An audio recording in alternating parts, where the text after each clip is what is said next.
ओम शांति।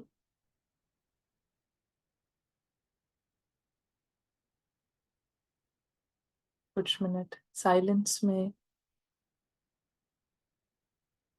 अंतर्मुख होकर बैठेंगे।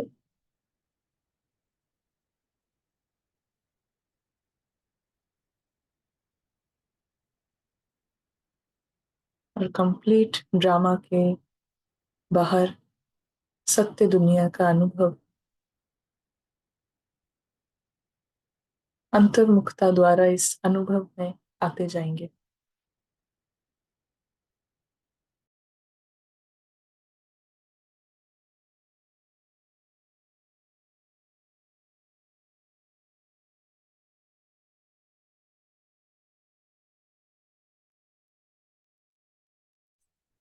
ओम शांति।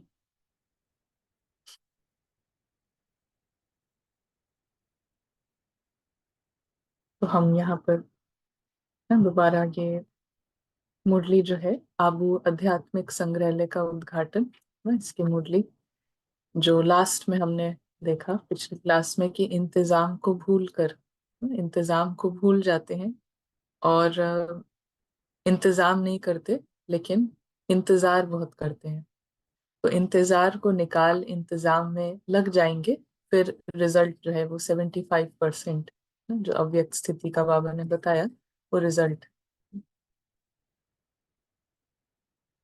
सो यहाँ पे मेन अभी तक ना मुरली से हम देखते हैं कि एक्चुअली भक्ति में भी जो फोकस रहता है, अम, पूरे पूरी भक्ति का जो फोकस फोकस रहता है वो रहता है परमात्मा पे, गॉड, भगवान के साथ मिलन। और पूरा बेसिस ये है भक्ति। और में ऐसा हो सकता है कि ज्ञान में आने के बाद भी बहुत पुरुषार्थ हो, बहुत इंटेंस एफर्ट हो, बहुत सारी चीजें हो रही हूँ और फोकस यही है भगवान भगवान, गॉड। और इसीलिए इस मुरली में बाबा बहुत क्लियरली, हर मुरली में ही करते हैं लेकिन इस मुरली में इससे ज्यादा स्पष्ट शब्दों में नहीं, बाबा ने कहा है कि भगवान से भी ज्यादा, बाबा से भी ज्यादा आपका जो स्नेह है वो होना चाहिए पुरुषार्थ से। जिसका अर्थ ये है कि हम ये कर क्यों रहे हैं भक्ति में। जस्ट बर्थ आफ्टर बर्थ हम सिर्फ गॉड गॉड कर रहे हैं, भगवान भगवान कर रहे हैं, बट वाई? तो ये फाइन ट्यूनिंग जो है कि एफर्ट हो क्यों रहा है, क्योंकि एक यहाँ पे दुश्मन है, एक दुश्मन प्रेजेंट है, आत्मा का दुश्मन। और ये परमात्मा जो आत्मा का मित्र है, तो इसके साथ को इस्तेमाल करके इस दुश्मन को हराना। तो ये है पुरुषार्थ जो कि बीके बनकर भी हम इन चीज को मिस कर सकते हैं। बीके बनने के बाद भी हम एक रूप से इंटेंस एफर्ट भी होगा, बहुत मेहनत वाला भी, लेकिन हो सकता है कि उसका कोई लेना देना नहीं है जो हमारा गोल है ना, जो एम ऑब्जेक्टिव बाबा ने बताया है, उस एम ऑब्जेक्टिव से कोई भी ताल्लुक ना हो, ऐसा हो सकता है।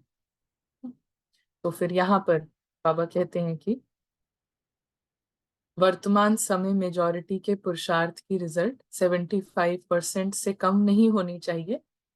कारण भी सुना रहे हैं कि कोई समय का इंतजार कर रहे हैं, कोई समस्याओं का इंतजार कर रहे हैं, कोई संबंधों का, कोई फिर अपने शरीर का। तो सब इंतजार कर रहे हैं अलग अलग तरीके से कि समस्याएं आए, या संबंधों की कोई चीज है उसका वेट कर रहे हैं, या फिर शरीर के किसी चीज का वेट हो रहा है। लेकिन जैसे हैं, जो भी सामने है, वैसे ही हालतों में हम ही शरीर में, सॉरी, इस ही शरीर में हमको संपूर्ण बनना है, ये लक्ष्य रखना है। तो बाबा कहते हैं जैसे भी हैं, और अभी जैसी भी हालतों में है ना, जैसी भी हालतें हैं, तो इस ही शरीर में हमको संपूर्ण बनना है, ये लक्ष्य रखना, ये एम है ना, ये लक्ष्य है। अभी कुछ आधार होने के कारण अधीन बन जाते हैं, बातों के अधीन हैं। हर एक अपनी अपनी कहानी अमृत वेले सुनाते हैं। कोई कहते हैं कि शरीर का रोग ना हो तो हम बहुत पुरुषार्थ करें, फिर कोई कहते हैं कि बंधन हटा दो। लेकिन ये तो एक बंधन हटेगा फिर दूसरा आएगा। तन का बंधन हटेगा तो मन का आ जाएगा, मन का हटेगा तो धन का आएगा, और धन का भी हटेगा तो फिर संबंध का आएगा। फिर क्या करेंगे? क्योंकि सेम जैसे भक्ति में बस यही होता है कि अभी हमें ये स्टार्ट करने के लिए ना ये प्रॉब्लम खत्म कर दो। बट यहाँ पे क्या है कि प्रॉब्लम का सीड क्या है? वही जो बात हुई कि सारी प्रॉब्लम्स क्यों हो रही हैं, क्योंकि आत्मा का जो अपने ये जो पार्ट है ना, जो कि एक तरीके से हम कहें कि एक फिक्शनल पार्ट है, उससे बहुत गहरा अटैचमेंट है, और इसकी वजह से ये सारी प्रॉब्लम्स चल रही हैं। तो ये नहीं खत्म होगा तो एक के बाद एक समस्याएं आती रहेंगी ना। जैसे कि कोई मूवी देखने गए हैं ऑडियंस बन के ना, और ऑडियंस जाके फिर किसी एक कैरेक्टर से उसको अटैचमेंट हो जाती है ना, और वो दिन रात उस कैरेक्टर के भान में जी रहा है। तो गया है मूवी देखने और वहां के किसी कैरेक्टर से उसके अटैचमेंट होके, और उसके ही ख्यालों में है, उसके ख्वाबों में है। तो ये ही यहाँ पे हो रहा है कि आत्मा कहीं से आई है, अपने घर से आई है, और यहाँ पर आके उसका एक पार्ट से बहुत ज्यादा अटैचमेंट हो गया है। जो कि कहने को अपना ही पार्ट है, लेकिन वो एक फिक्शनल कैरेक्टर है एक मूवी के अंदर, और उससे इतना ज्यादा अटैचमेंट है कि वो पूरे टाइम अपने आप को उस पार्ट की ही चीजों से आइडेंटिफाई करके उसी के आधार पर डिफाइन कर रहे हैं ना। उसका जन्म कहाँ हुआ, उसका धर्म क्या है ना, उसका स्टेट कौन सा है, भाषा कौन सी बोलते हैं, पूरा उसी में ही अपने को उसके आधार से ही डिफाइन कर रहे हैं। सो ये जितना ज्यादा बड़ा ईगो है, तो बाबा कहते हैं एक हटेगा दूसरा आएगा ना। एक चीज खत्म होगी फिर दोबारा दूसरी आएगी। तो ये तो कब तक चलेगा? हम्म, फिर क्या करेंगे ना? एक के बाद एक चीजें आती रहेंगी, फिर क्या करेंगे? ये खुद नहीं हटेंगे, अपनी ही शक्ति से हटाने हैं ना। जिस बंधनों के लिए हम बाबा को कहानी सुना रहे हैं, बाबा को कह रहे हैं, तो बाबा कह रहे हैं ये कोई भी चीज खुद नहीं हटेगी, अपनी शक्ति से ही हटानी है। कई समझते हैं कि बाप दादा हटाएंगे या समय प्रमाण हटेंगे। तो कई ऐसा समझते हैं कि बाबा हटाएंगे या समय प्रमाण जो है ये चीजें हटेंगी, परंतु ये नहीं समझना है। अभी तो समय नजदीक पहुंच गया है, जिसमें अगर ढीला पुरुषार्थ रहा तो ये पुरुषार्थ का समय हाथ से खो देंगे।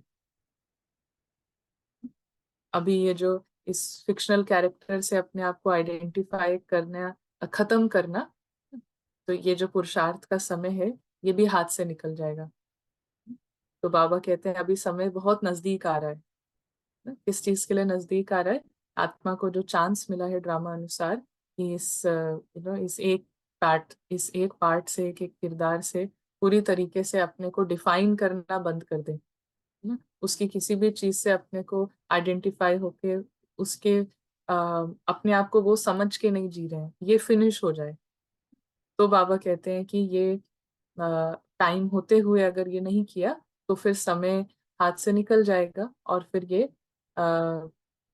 चांस भी खो देंगे, चांस खो देंगे। तो अभी तक ये वाला चीज समझ में आई सबको? ये जो एस्पेक्ट हमने देखा अटैचमेंट का, कि अगर क्वेश्चन ये पूछें कि आत्मा का एक अटैचमेंट किससे है, आत्मा का अटैचमेंट किससे है? पार्ट से, किसके किसके पार्ट से है? फॉल्स आइडेंटिटी से है, प्रेजेंट रोल से है। तो अपना अटैचमेंट जो है इस एक पार्ट से है ना। और ये जो पार्ट है वो इस शरीर में चल रहा है, और इसीलिए शरीर से है और इस पार्ट से है। जब हम शरीर कहते हैं तो आत्मा जो कि एक लिविंग एंटिटी है, उसका किसी जड़ चीज से अटैचमेंट है। तो शरीर का मतलब ही होता है देह। देह जब बोलते हैं तो कितनी बार ये आता है कि देह का भान। तो देह का भान का मतलब होता है कि वो शरीर और उस शरीर के साथ जो पार्ट मिला है। तो इसी से अटैचमेंट है ना। तो अभी अगर ढीला पुरुषार्थ रहा तो ये पुरुषार्थ का समय हाथ से खो देंगे। अभी तो एक एक सेकंड, एक एक श्वास, मालूम है कितने श्वास चलते हैं? अनगिनत है ना। तो बाबा कहते हैं एक एक श्वास, एक एक सेकंड सफल होना चाहिए। अभी ऐसा समय है।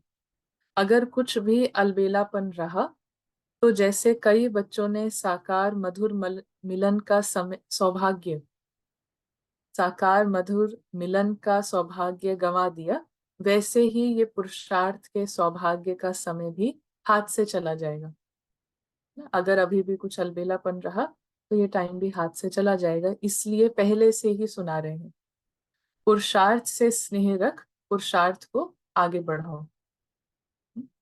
और ये वाला चीज क्लियर है कि क्यों बाबा ये कह रहे हैं कि बाबा से भी ज्यादा पुरुषार्थ से स्नेह होना चाहिए ना। इस मुरली से ये एक हाईलाइट पॉइंट निकल के आता है कि बाबा से भी ज्यादा स्नेह होना चाहिए पुरुषार्थ से। तो इसका क्या अर्थ है, क्या है इसका, इससे हम क्या समझते हैं, ऐसा क्यों कह रहे हैं बाबा। यहाँ पे काफी डिफरेंट डिफरेंट आंसर्स हैं, बट बिकॉज पुरुषार्थ की गेम, बट पुरुषार्थ क्या है, क्यों बाबा, टाइम कम है, टाइम कम है, टाइम कम बचा है, ये एक अलग चीज है। ये क्वेश्चन क्या है, क्वेश्चन इज कि पुरुषार्थ से ज्यादा स्नेह हो, बाबा से भी ज्यादा, इसका क्या अर्थ है, इस ये what does this imply. We loved God even during bhakti age but didn't know about soul. तो soul conscious stage is more important than love for God. शरीर कभी भी छूट सकता है, इसका इसका इससे क्या मतलब है कि पुरुषार्थ से ज्यादा स्नेह होना चाहिए। फाइनल स्टेज में पुरुषार्थ ही काम आएगा। क्या है पुरुषार्थ, डेली प्लान इम्प्लीमेंटेशन या अंतमति सगति। डेली प्लान इम्प्लीमेंटेशन किस चीज के लिए है, या नहीं, दैट मीन्स कि अभी पीछे जो 3 क्लासेस हुई है ना, आज ये थर्ड है। तो अम, अपने सत्य स्वरूप में रहना पुरुषार्थ है ना। और ये इससे भी ज्यादा क्यों जरूरी है, ये बाबा से प्यार से भी ज्यादा क्यों जरूरी है, या डिफरेंस, डिफरेंस क्या हुआ यहाँ पे। भक्ति में भी पूरे टाइम यही किया है कि भगवान को याद करना, हर तरीके से सब कुछ तेरा है ना, पावन बनने के लिए ही सब कुछ किया है, बहुत हार्ड चीजें करी हैं, बहुत यात्राएं करी हैं, ठंड गर्मी सब कुछ को करके बहुत इंटेंस एफर्ट किया है, टीम किया है। सबका जो मेन लक्ष्य है भगवान के साथ मिलन, भगवान का अनुभव, है ना, ये इस तरीके से किया है। सब कुछ समझना, लैंग्वेज भी चेंज करी है, मेरा कुछ नहीं कहना ना, एवरीथिंग इज डन। ज्ञान में भी यही हो रहा है ना? तो दैट मीन्स कि वो भक्ति है। ज्ञान में भी अगर सेम चीज चल रही है तो इट मीन्स कि वो भक्ति है ना? तो क्या डिफरेंस है पुरुषार्थ में और भक्ति में, डिफरेंस क्या है पुरुषार्थ में और भक्ति में, कोई डिफरेंस है। Practical usage is required in ज्ञान, और ज्ञान में हम स्वरूप बनते हैं भी, पुरुषार्थ में अप्लाई करना, डिफ पुरुषार्थ में अप्लाई करते हैं, बट भक्ति में भी तो सेम तरीके से। भक्ति इज ब्लाइंड, ज्ञान इज अवेकनिंग। हम एक्चुअली वैसे तो हर क्लास में हम यही डिफरेंस देखते हैं कि what is the difference between भक्ति एंड एफर्ट ना। पुरुषार्थ मीन्स ज्ञान और भक्ति इज डिफरेंट। तो जैसे कहा कि भगवान को याद करना, भगवान को याद करना, ये सेम चीज भक्ति का भी फोकस है। भगवान को याद करो, परमात्मा को याद करो, पूरी भक्ति का ये फोकस है। सो हाउ इज पुरुषार्थ डिफरेंस ना, पुरुषार्थ इससे कैसे डिफरेंट है। पुरुषार्थ में सिर्फ ये ब्लाइंडली यही नहीं करना है कि बाबा को याद, बाबा को याद। इस बात को ध्यान से जो समझ जाएगा आज की क्लास से, उसके लिए सब कुछ इजी हो जाएगा। जो नहीं समझ पाएगा वो फिर भी उसका वैसे ही माइंड कंफ्यूज रहेगा, और नहीं पता है कि हम उसको और अच्छे से कैसे समझा सकते हैं ना। लेकिन होल एंड सोल भक्ति का जो पर्पस है, सबने भक्ति करी है तो क्या पर्पस था, भगवान को याद करना ही पर्पस था ना। है ना, इस जन्म में भी करी है, पहले में भी। तो भक्ति का पूरा पर्पस क्या है? भगवान को याद करना। और पुरुषार्थ का क्या अर्थ है? पुरुषार्थ का अर्थ है कि पूरा पूरा समझना कि आत्मा का दोस्त कौन है, आत्मा का दुश्मन कौन है, और उस दुश्मन पर जीत पाना, ये पुरुषार्थ है।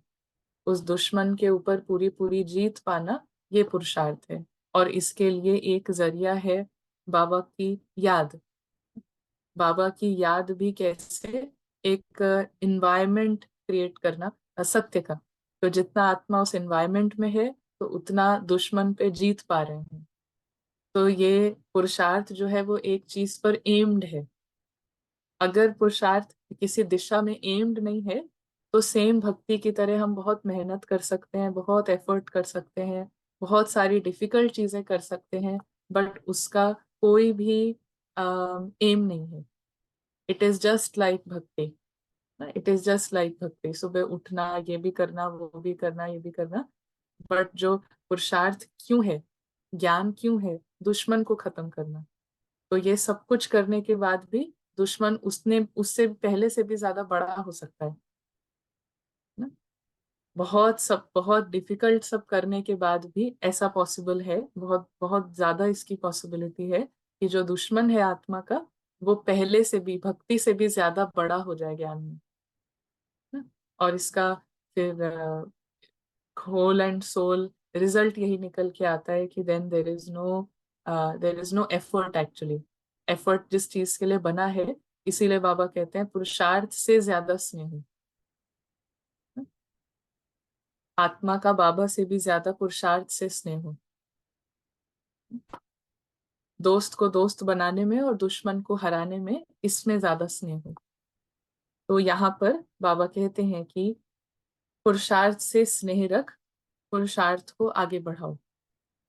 ऊपर से सारा खेल देखते रहते हैं, आप भी देख सकते हो। अगर अपनी ऊंच अवस्था में स्थित होकर देखो, तो अपने सहित औरों का भी खेल देखने में आएगा। अगर अपनी ऊंच अवस्था में स्थित होकर, बाबा कहते हैं कि सब कुछ देखोगे ना, तो अपने सहित औरों का भी खेल देखने में आएगा। आपको पूरा ही ड्रामा खेल देखने में आएगा अगर ऊंची ऊंची अवस्था में बाबा के साथ रहते हैं। जैसे बाबा को पूरा खेल दिखाई देता है, तो ऐसे ही आत्मा को भी ऊंची अवस्था में स्थित होकर पूरा खेल दिखाई देगा। बाप दादा तो देखते रहते हैं, हंसी का खेल है। बड़े बड़े महारथी शेर से नहीं डरते हैं, मगर चींटी से डरते हैं।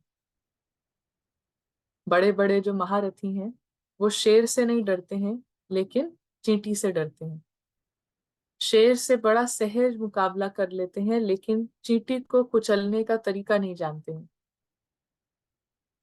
तो ये है महारथियों का खेल। तो महारथी जो है, बड़े बड़े शेर से नहीं डरते, लेकिन चींटी को खत्म करने का तरीका नहीं जानते हैं। तो चींटी मतलब जो छोटे छोटे रूप से जो माया आती है ना, छोटे छोटे रूप से माया आती है, उसको कैसे कुचलना है ना, क्या क्या पहचाने जो है वो खड़ी होती हैं।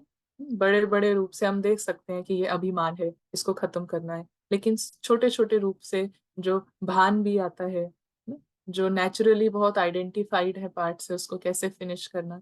तो बाबा कहते हैं कि ये चींटी को कुचलने का तरीका नहीं जानते। तो फिर घोड़े सवार पता है क्या करते हैं? महारथियों का ऐसा खेल है कि चींटी को कुचलने का तरीका नहीं। और फिर घोड़े सवार पता है क्या करते हैं? बाबा कहते हैं उनका भी खेल देखते हैं। महारथियों का तो सुनाया, लेकिन घोड़े सवार जो हैं, उन्हों में हिम्मत उत्साह बहुत है, पुरुषार्थ में कदम भी बढ़ाते हैं। पुरुषार्थ में कदम भी बढ़ाते हैं। लेकिन बाबा कहते हैं कि लेकिन गैलप करते करते, गैलप करते करते मतलब आगे बढ़ते बढ़ते क्या होता है? तो सभी ने कहा कि फिसल जाते हैं। तो बाबा ने कहा फिसलते भी नहीं है, गिरते भी नहीं है, थकते भी नहीं है, अथक भी हैं, पूरी मेहनत भी करते हैं ना। घोड़े सवार कैसे हैं? आगे भी बढ़ते हैं, मतलब गैलप भी करते हैं, फिसलते भी नहीं है, गिरते भी नहीं है, थकते भी नहीं है, उसमें निश्चय में भी पक्के हैं। ना कि ये हमारा है, तो ये सब है। जैसे भगत भी होते हैं ना, वो पक्के रहते हैं, उनको कोई चीज उससे हटा नहीं सकता है। तो हर चीज में दे आर स्ट्रांग, पक्के रहते हैं। लेकिन बाबा कहते हैं कि लेकिन जो मार्ग की सीनरियां हैं, हम्म, उनमें आकर्षित हो जाते हैं। लेकिन क्या होता है, जैसे महारथियों को तो चींटी को कुचलना नहीं आता है ना? लेकिन यहाँ पर क्या है कि जो टोटल जो ड्रामा चल रहा है पूरा आसपास, उससे आकर्षित हो जाते हैं। सब कुछ कर रहे हैं ना, सारी चीजें हो रही हैं, सब नियम हो रहा है, मर्यादा हो रही है, धारणा हो रही है। बट सेम वे जो रावण को, कि जो मेन सबसे पहली चीज है कि ये ड्रामा जो है ये हमारा घर है, तो इसीलिए जो बुद्धि है वो यहाँ पर ये आकर्षित रहती है। तो इन अ वे सब कुछ कर इन जो है जन जो है वो रावण को देते रहते हैं ना। तो ये बाबा कहते हैं कि थकते भी नहीं है ना, चलते भी बहुत हैं, लेकिन जो मार्ग की सीनरियां हैं उनमें आकर्षित हो जाते हैं, अपने पुरुषार्थ को चलाते भी रहते हैं। अपने पुरुषार्थ को जो है चलाते भी रहते हैं। वो तो करना ही है, उसके लिए तो सेट है कि मुरली सुननी ही है, ये करना ही है, वो करना ही है, वो सब सेट है। लेकिन देखने के संस्कार जास्ती हैं। देखने के जो संस्कार हैं वो जास्ती हैं। जो मेन बुद्धि का जो शिफ्ट है कि ये पूरी कहानी चल रही है, ये फिक्शनल स्टोरी चल रही है और ये किसी काम की नहीं है, वो जो बुद्धि का शिफ्ट है वो नहीं आया है। तो this whole thing is important, ये पूरी चीज जो है बहुत जरूरी है। तो इसीलिए देखने का संस्कार है। तो बाबा कहते हैं कि ये क्या कर रहे हैं, ये कैसे करते हैं, तो हम भी करें। फिर रीस करते हैं, रीस करते हैं, फिर जेलसी भी आती है। तो घोड़े सवारों में देखने का आकर्षण ज्यादा है। तो समझा कि अलग अलग स्टेजेस ऑफ अंडरस्टैंडिंग की, अलग अलग जो स्टेजेस हैं ना। तो महारथियों में ये है कि उनको आ, ये अंडरस्टैंडिंग है कि रियल में हमें करना क्या है ना, इस चीज को छोटा करना है ना। पूरा जो बुद्धि का जो फेर है ना, बुद्धि को सबसे पहले पूरा घुमाना। तो ये चीज कि ये ड्रामा है, तो ड्रामा का ये जो पॉइंट है कि दिस इज ड्रामा और ये असली है, इतना कम से कम स्पष्ट है। लेकिन उस ड्रामा में भी जो बहुत छोटी छोटी रूप से जो माया आती है उसको कुचलना नहीं आता है ना, उसकी अभी रेमेडी नहीं है। इसका मतलब कहीं ना कहीं उधर भी अभी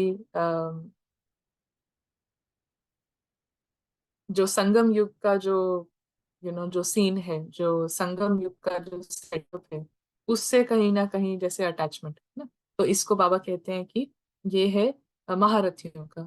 फिर घोड़े सवार का, उनका दिखने का कारण है। तो घोड़े सवार का क्या है कि सब कुछ कर रहे हैं, बहुत मेहनत है, थकते भी नहीं है, गिरते भी नहीं है, अम, फिसलते भी नहीं है, सब कुछ करने के बाद लेकिन देखते हैं पूरी नजर ड्रामा में ही रहती है ना।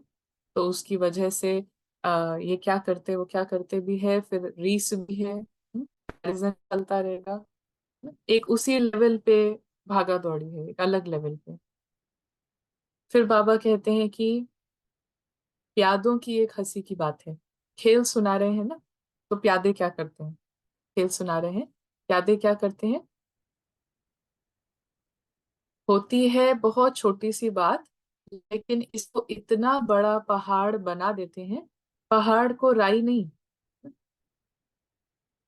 बाबा कहते हैं कि पहाड़ को राई नहीं, लेकिन राई को पहाड़ बनाकर उसमें खुद ही परेशान हो जाते हैं।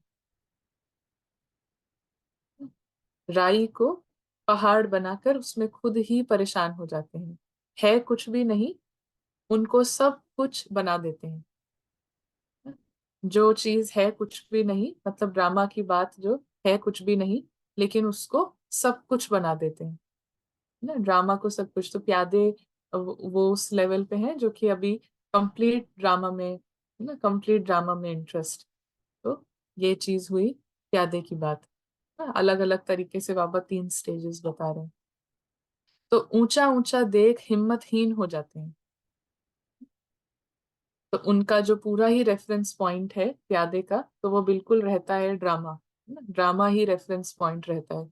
तो इसीलिए उनको सब कुछ बहुत बड़ा बड़ा दिखाई देता है। जैसे एक होता है ना कि आप ऊपर से किसी चीज को देखो, कोई चिड़िया है वो ऊपर से देखती है तो उसको सब छोटा दिखाई देता है। कोई चींटी है वो अपने को समझ ही रही है कि मैं ना ये हूँ, अपने आप को कुछ और समझ रहे हैं, तो उसको बाकी सब कुछ बहुत डिफिकल्ट दिखाई देता है, सब कुछ बहुत बड़ी बातें लगती हैं ना, क्योंकि उसका कंप्लीट जो रेफरेंस पॉइंट है वो ये फिक्शनल कैरेक्टर है कि ये मैं हूँ। तो यहाँ से फिर उसको सब कुछ बहुत बड़ा दिखाई देता है। तो उनकी जो हिम्मत है हिम्मतहीन हो जाती है। फिर भी वर्तमान समय जो भी तीनों ही हैं, उनमें से आधा क्वालिटी ऐसी है जो अपने को कुछ बदल रहे हैं। इसलिए फिर भी बाप दादा हर्षित होते हैं कि हिम्मत उल्लास कदम आगे बढ़ता हुआ देख। बाबा खुश होते हैं। हर एक से पूछे कि कौन कौन महारथी, घोड़े सवार, प्यादे हैं, तो बता सकेंगे। अगर अपने को डालना है किसी कैटेगरी में कि हम महारथी हैं या घोड़े सवार हैं या प्यादे हैं, तो हम किस कैटेगरी में डालेंगे? तो बाबा कहते हैं अपने आप से पूछें। अगर हर एक से पूछे तो अपने आप को बता सकते हैं। तो अच्छा। ओम शांति। तो इस रीति से ये आ, मुरली है जिसमें जो, हाँ, इस यहाँ पे जो एक मेन पॉइंट है वो ये निकल के आता है कि सारा जो कारण है अव्यक्त स्थिति कम होने का, इसका बाबा ने पूरा कारण यही बताया कि पुरुषार्थ से स्नेह में कमी, ना, पुरुषार्थ से स्नेह में कमी, ये होल एंड सोल कारण है इसका। तो फिर यहाँ पर अभी हम कोई क्वेश्चन या कुछ ले सकते हैं। अगर किसी को कुछ शेयर करना है, कोई पॉइंट है तो हम ले सकते हैं अभी।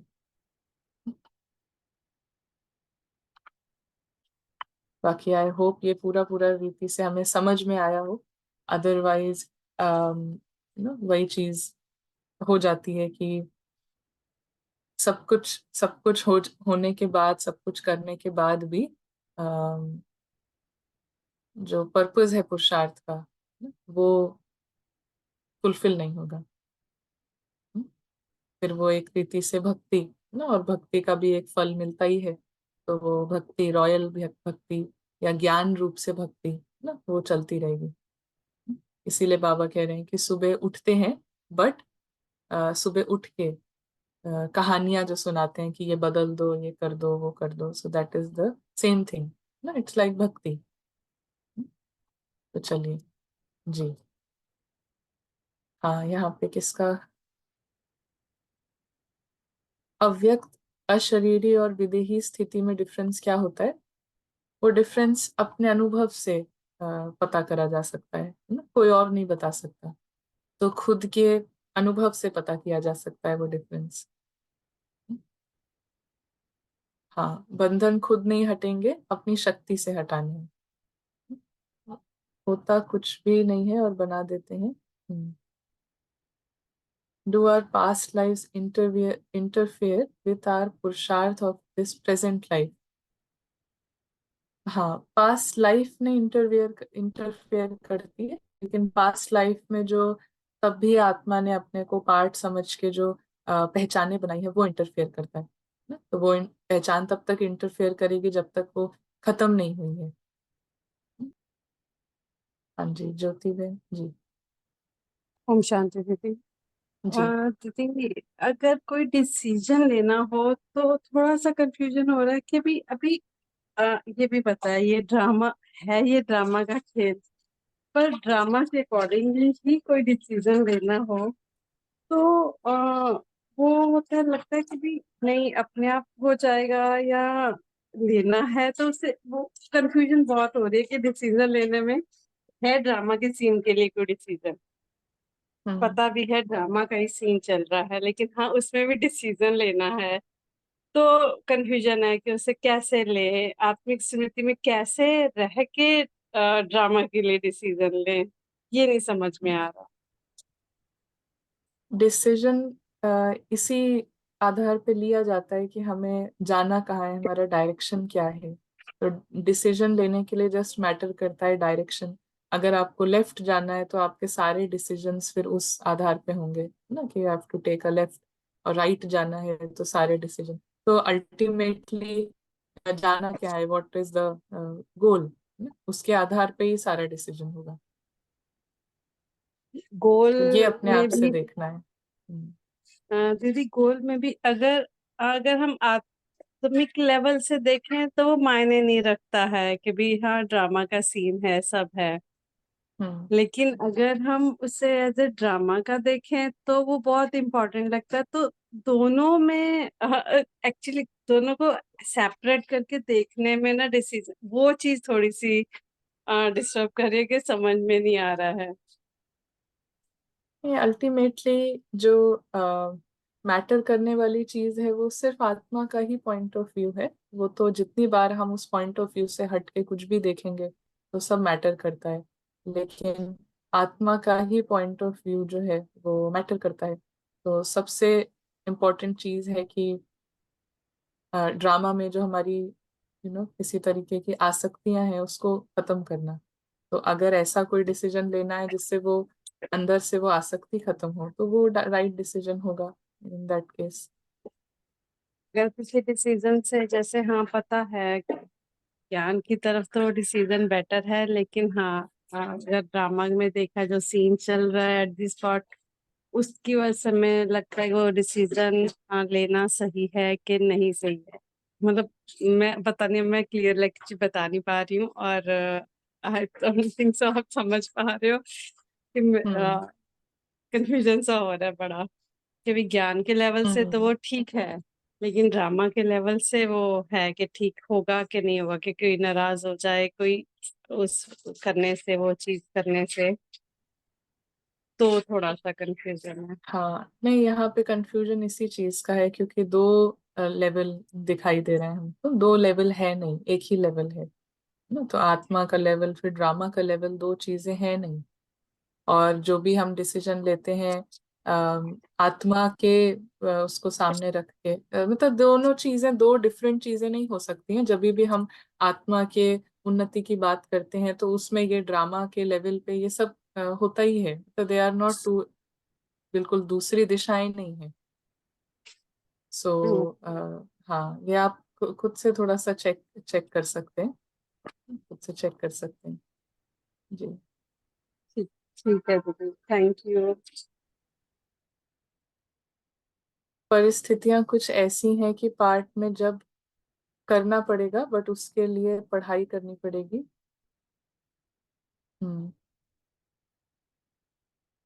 बट मन पढ़ाई में लगता नहीं है। अच्छा, ऐसा है कि जॉब करना पड़ेगा।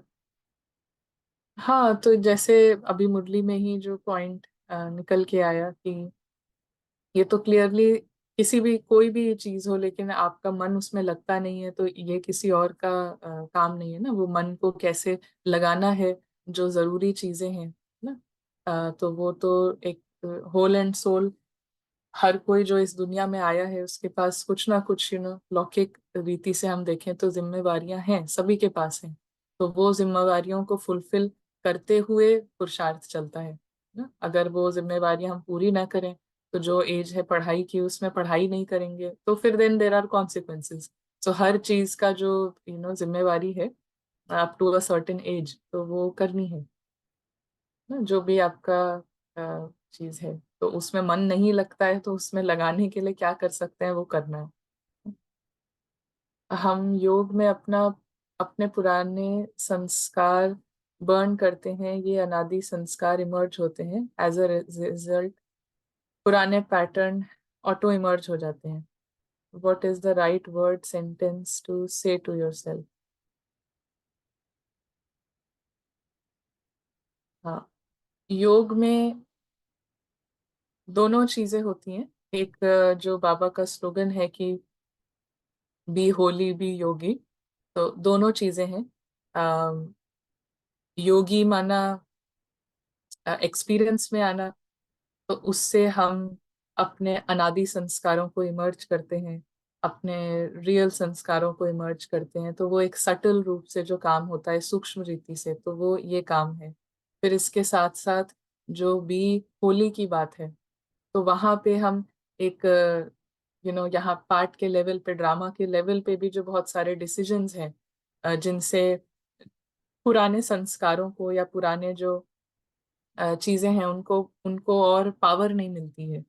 तो दोनों चीजें हम करते हैं। सूक्ष्म में अनादि को इमर्ज करना, जो ट्रुथ है उसको इमर्ज करना, और स्थूल रूप से जो भी फॉल्स है उसको फीड नहीं करना। तो ये दोनों ही चीजें साथ में होती हैं, उससे पैटर्न्स पुराने खुद ब खुद समाप्त भी होते हैं, और जो रियल है वो इमर्ज भी होता है। तो there is a conscious effort in both ways, inner and outer दोनों में एक कॉन्शियस एफर्ट है, स्थूल में भी है सूक्ष्म में भी है। फिर बाबा सेज कि balance means 8 hours job, 8 hours याद, 8 आवर्स बॉडी को रेस्ट। तो ये कह सकते हैं ये सही है। नहीं, बैलेंस का वैसे भी मतलब जो होता है, बैलेंस का यही मतलब होता है कि किसी चीज को हमने एक तराजू रखा है, तो दोनों पे आधा आधा है, तो देन ये बैलेंस है। इस पे भी 50 है, इस पे भी 50 है। तो बाबा बैलेंस की बात, बाबा कहते हैं कि अपना सब कुछ जो लौकिक है उसको अलौकिक करो। तो बैलेंस की बात भी पहले आती, पहले की मुरलियों में आती है, लेकिन अभी तो बाबा बैलेंस की भी बात नहीं करते हैं।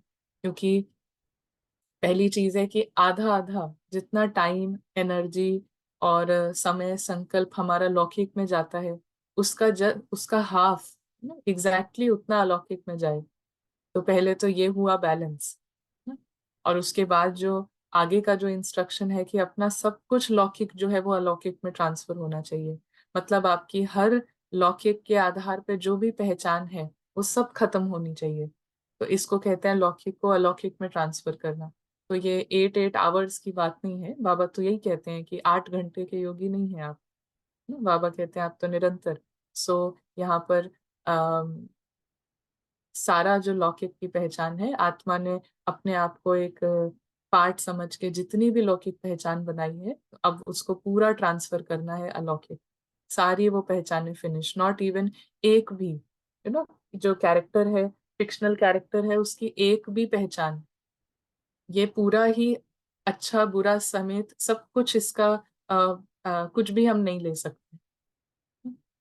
एक भी लेना मतलब कि लौकिक को साथ में रखना, तो एक भी चीज इसकी नहीं रखना, तो कंप्लीट ये ट्रांसफर है।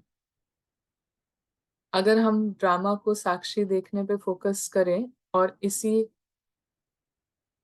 इसी को करने से तो इस पुरुषार्थ से पास हो सकते हैं क्या? पास हो सकते हैं अगर जो दुश्मन है वो खत्म हो रहा है। हर चीज में पास एंड फेल की बात इसी पे आती है कि जो दुश्मन है, जो रावण है, माया है, वो खत्म हो रहा है, तो पास हो सकते हैं। जी, नमिता, नमिता जी तो कोई क्वेश्चन है? ओम शांति दीदी। जी। मेरा क्वेश्चन ये है कि अमृत वेले जब बाबा के याद में बैठते हैं, बाबा को याद योग लगाने के बैठते हैं, तो योग माना बाबा के सिर्फ याद करना, बिंदु रूप बनना, या जब नहीं योग नहीं लगता तो अव्यक्त मूल्य का कोई पॉइंट को अंदर में मनन चिंतन करके उसके कुछ लिखना, यह भी योग है या नहीं? ये योग नहीं है, लेकिन योग की अवस्था को उसको उसको शक्ति देने का एक सोर्स है। तो ये भी जरूरी है, क्योंकि जो मेन चीज है उसमें ये सहयोग देता है सहयोग देता है ये चीज, तो इसीलिए ये जरूरी है। I like the point where we talked about the pain, that ego layer is being attacked, and it's a good thing because we want to have that layer fall off. It is so true that our society is built in a way where everyone is trying to protect the ego enemy instead of getting rid of it.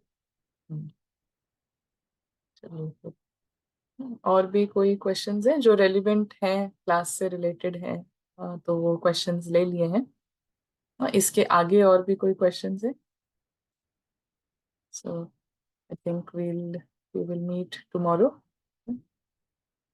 And जी, तो चलिए, thank you. Om Shanti.